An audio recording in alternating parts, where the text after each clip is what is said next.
Hello everyone, my name is Shine Rincon, aka Sayutsu on multiple social media accounts and Reddit and on my blog Nonagate. This is my first video on YouTube, which I'm going to do in conjunction with my Nonagate blog. I figured this was a good start, just do a normal vlog so that way I wouldn't have to do much video editing and hopefully to get ready for preview season. So today I'm doing a tournament report and a deck profile on getting first place in Swiss and the ARG Circuit Series at Philadelphia this past weekend. Sadly, I wasn't able to play out the rest of the top 8 because I had previous obligations the following day, but I figured it was a decent enough accomplishment that I should document it at least a little bit. So today I'm going to talk to you about the deck that I used, that I struggled to think about what I was going to use and sort of wrestle with it. But I came to something that I really enjoyed playing and was almost radically successful. How well? Okay, so I'm here. I chose Baby as my leader for ARG Circuit Series. For people who are my blood, they know I love Machine Mutants, love them to death. They fit my choice as a control player. So it's just a matter of, okay, am I going to play Mew leader or am I going to play Baby leader? Mew, I think, plays a little bit more smoothly. I think I enjoy playing it a little bit more. But Baby gets to play one very busted card in the format. So that means he was easily the choice for the tournament. And I definitely did not go wrong. For people who don't know what he does, the front side is pretty much the same as a lot of the leaders' front sides. He swings at the leader, he draws a card, he untaps Heroes on Awaken. A bit lazy, but generally good, especially right now in this format. His flip side, I know you can't see it, there's a little bit of glare, but bear with me, I'll tell you. When he swings, you draw a card, and then you and your opponent, you both neg a battle card for 10. You choose. The thing about it is that, for one reason he's good is because he has a Saiyan trait. And I do abuse that in this deck a little bit. So do keep in mind that traits do make leaders more or less playable. And secondly, the ability to neg 10. I mean, that's just like combo off killing battle cards. Do note that you do need to have a battle card on your board in order for the negative 10k to go off. You both need to have a neg 10 on board. There's nothing you can do about that. But it makes it a little bit awkward to play around, but for the most part, it's not too bad.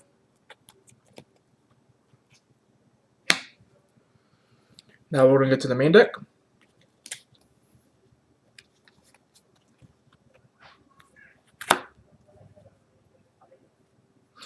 For Dr. Mew under Baby's control. Now this card is just your typical top 3, look for a certain archetype, add to hand, in this case Machine Mutants. And had my way, I would not have played this. I don't want to hit most of my targets with Machine Mutants in this deck. I only really want to hit 1-drop Baby and Giru. However, I did not get what I really wanted to get to finish out my deck, so I need some filler. He was okay filler. He wasn't terrible during the tournament, but I definitely would not have gone with him for the event.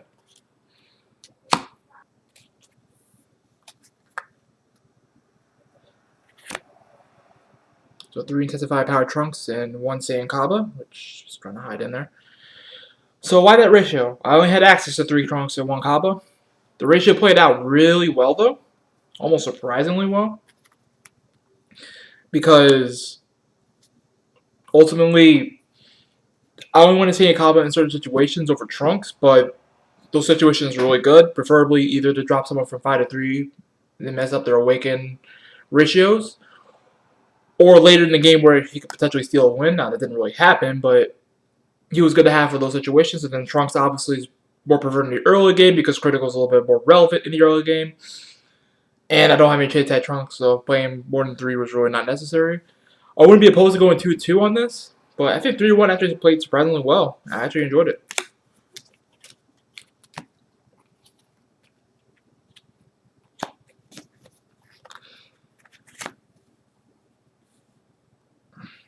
Okay, for Baby Vengeance Unleashed.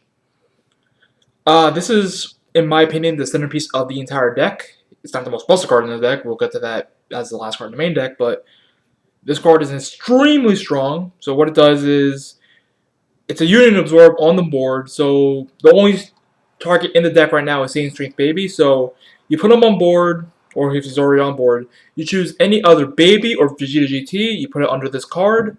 So your deck for essentially Saiyan Strength Baby, put it over top of this. It leads to some really strong swing turns and burst damage turns. Gets you a lot of card advantage for on the cheap. It's a very fantastic card. It's even more busted than Mute Leader, but it's really good in here. You definitely have to play 4 in any Machine Mutant deck that you play.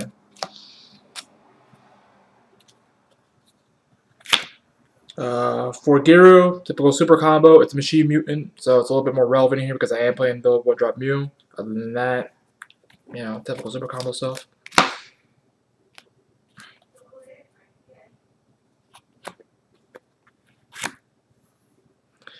For Daily Training Vegeta, it's a typical cantrip for 1.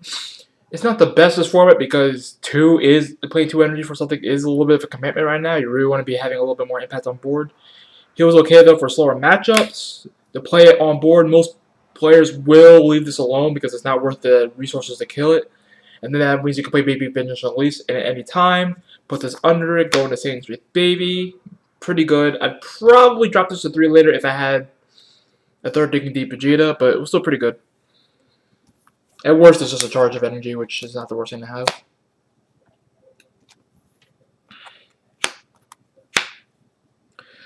2 Digging Deep Vegeta. I really wish I had a 3rd, if not even a 4th of this card. I was trying to find them, could not find them in time. This card, I'm sorry that I underestimated it so bad on Notigate. I think I said that it was probably the weakest of the Self-Awaken cycle of Colossal Warfare. Now, in my opinion, it's actually the strongest of the Self-Awaken cycle in Colossal Warfare because it's never bad. Because it's literally a dual attacker for 20 that also synergizes with this deck because it's a Vegeta GT, which is absolutely fantastic. And dual attack is very pushed right now because of players going to 2 or 1 life a lot on their own accord. So having that dual attack is good. It leads to some really big swing turns on turn 3 in this deck where you go Digging Deep Vegeta, swing, get yourself to 4 life, you get the dual attack, you get to awaken, you get the Union Absorb off of this to go into Saiyan 3 Baby, swing again, and then you got your leader swing. It's just an insane turn. I really wish I at least had a 3rd of this.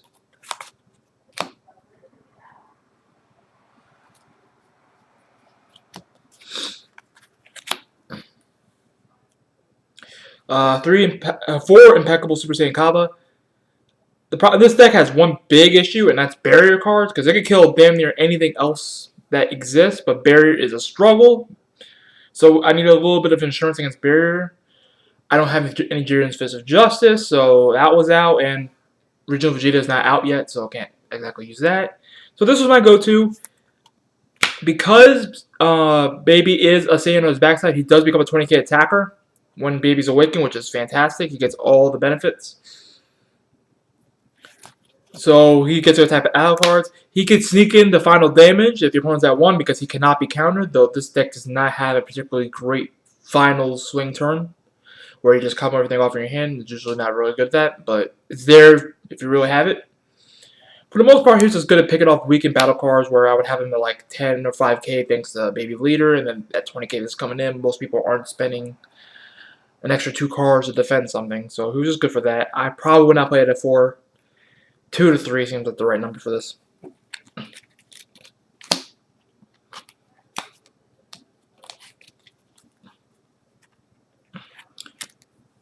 For Saiyan Strength Baby, this card is absolutely fantastic. A little bit overlooked because, for 1, it's only usable in Machine Mutant, so only Baby and Mew can use this. And 2, it's overlooked because Red has a lot of busted 4-drops right now. If we're seeing Hit, Jiren Fist of Justice, Chain Attack Trunks.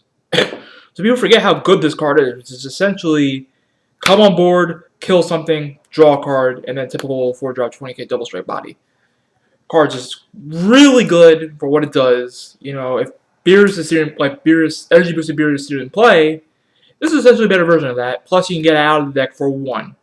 I wish I had like 8 copies of this, just to have more copies in the deck, because the biggest weakness of this card is drawing it to too many, because you want it in the deck for Baby Vengeance Unleashed. Still, I never mind dropping this on 4. Card's great.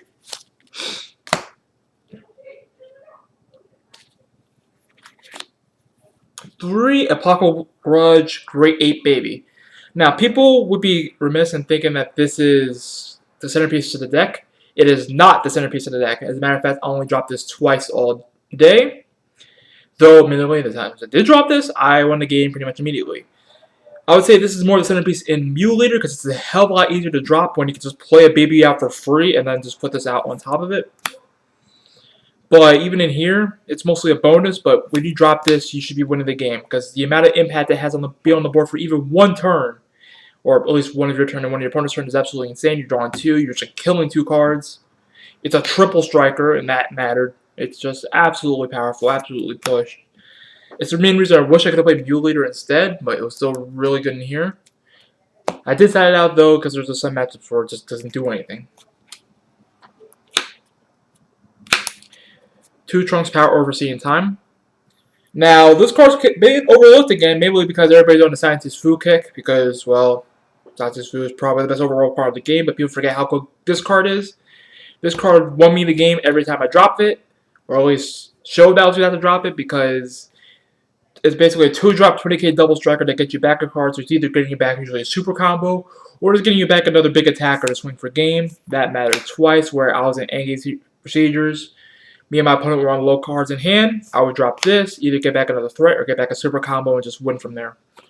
Card was fantastic. I was actually surprised at how well it played in this deck. I thought it might be a little bit clunky.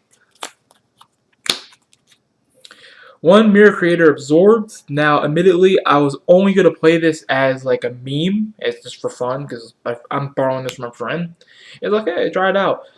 Technically, in this format, it's actually really good because Deflect isn't bad, and the fact that a lot of people are going down to 1 life, like I said, for dual attack. So this swinging in for like 80 to 100k for 1, if they don't have the negate, they're dead. Almost guaranteed.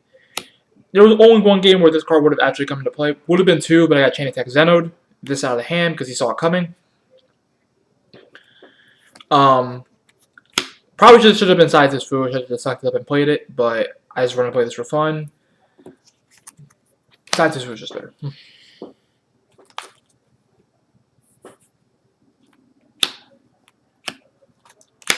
Going to the extra cards, we had 3 Vow Revenge. People know Geek Blog will know that I said that this card was absolutely busted. I still think it is. It's just overlooked because Legendary Flute's even more busted. But this card is just literally zero energy, kill something on board. At least if you're using it right, that's exactly what it's doing. 0 energy, kill something on board. Yes, unlike most kill spells in this game, you're not leaving a value on board, so it's just a straight 1-for-1 trade. But I'm fine with 1-for-1 trades where I'm getting to do it for 0 energy. With Baby Later, you're counting anything 25k or less. Or you can do it with Straight Baby, you're doing it with 35k or less. It's just a lot of stupidity on this card. Card's insane.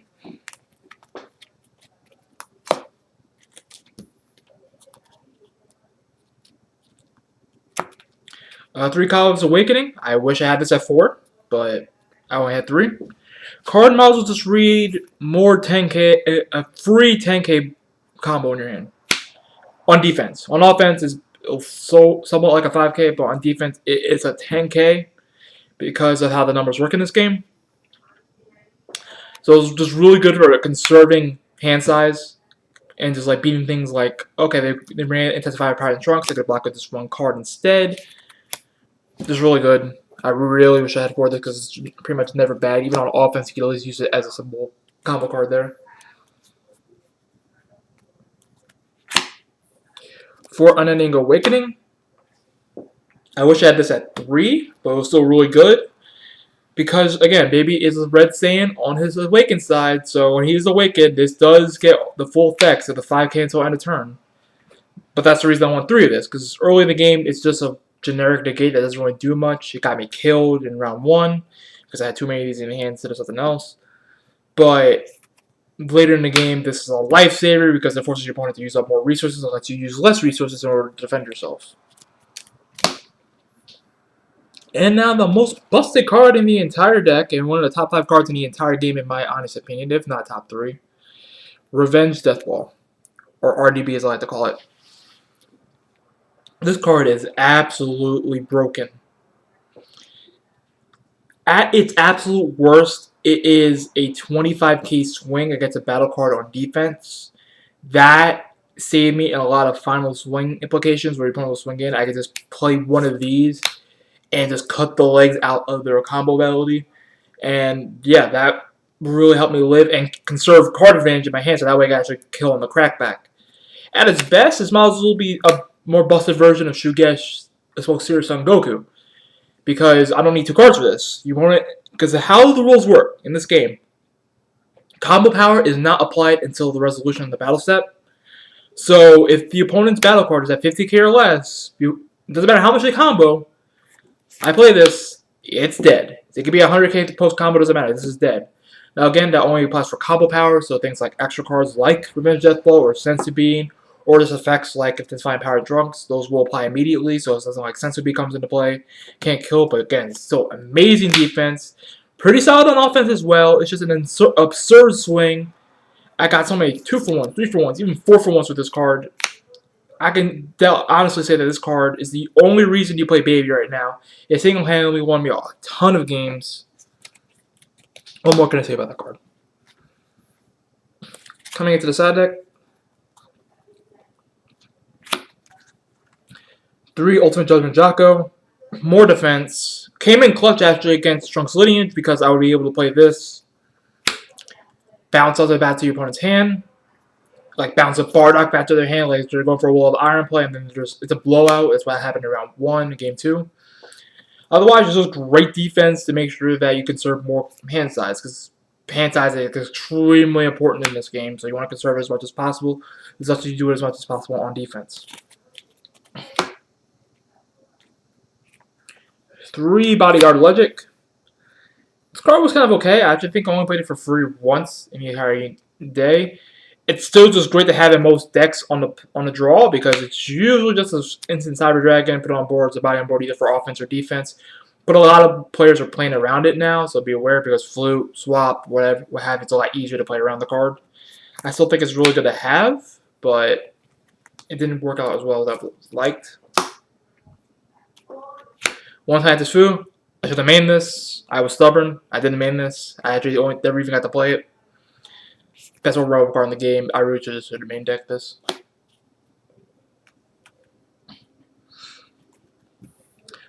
Two Spectral Attack Abuni. Now, for people who don't know what this card does, and I'll blame you if you don't know what the card does, it's like Unbreakable Son Goku in that you combo it off as a one energy 10k combo, and you draw a card, but in this case you cycle a card back, so it makes you wonder why the hell would you use something off color when Unbreakable does it better on color.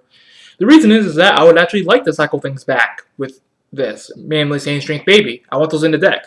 So I actually would consider maining this just to do that, because there were multiple times in the day where I just drew into Saiyan Strength Baby. I'm like, well, I don't have any more baby targets. So I'm actually considering maining this. Even though it wasn't that fantastic, but it might just be relevant enough to main.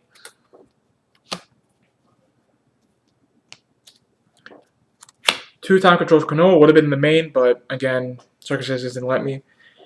You have to have this in the side because it's just a good check in case someone decides to get cute with Shugeshes. No one did though because everybody's on a Flute plan and he has his 3 plan. But it's still just good insurance to have. 2 Terror Assault Frost. This, even though I never sided this in, I wish I had 4 of this inside to feel a lot safer against Metal Blue Control because that deck was everywhere. And this is pretty much the only out I would have to All-Inspiring Vegito. That card was just everywhere that I saw. This is basically the guaranteed out against it. That's why I wish I had 4. I only had 2 because I really wasn't expecting it and I only had access to 2. If you're playing red, you need at least 3 of these in your main side right now because that Vegito is everywhere and you need an out for it. Last but not least, 2 Baby Subduals. This is specifically for the mid-range matchup, but in the mid-range matchup, this card is an all-star, though I only get to use it once, because I only face one mid-range deck all day, sadly.